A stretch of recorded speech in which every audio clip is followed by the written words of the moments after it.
There's a moment many women don't notice when it first happens. Not because it's loud, but because it feels normal. Let me tell you about one of those moments. This story comes from a woman who is 46 years old.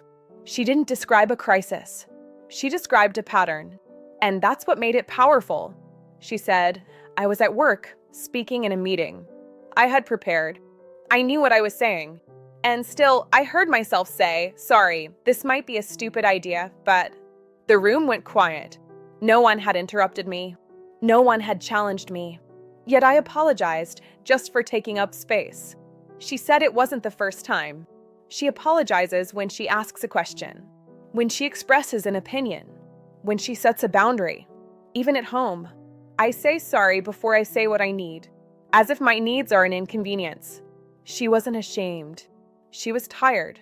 This pattern doesn't come from insecurity. It comes from social conditioning.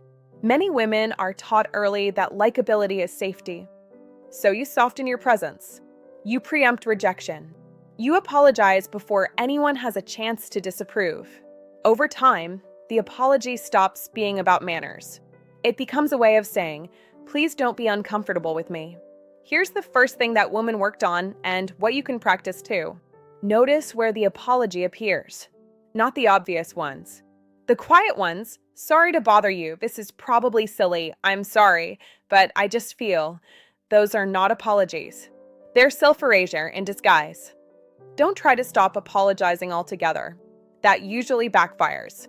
Instead, replace the apology with a neutral bridge. For example, replace "sorry to ask" with "I have a question." Replace "this might be stupid" with "here's an idea." Replace "sorry, I just need" with "I need." Same content, different posture. Your nervous system adjusts faster when the change is small. Start where it's safe.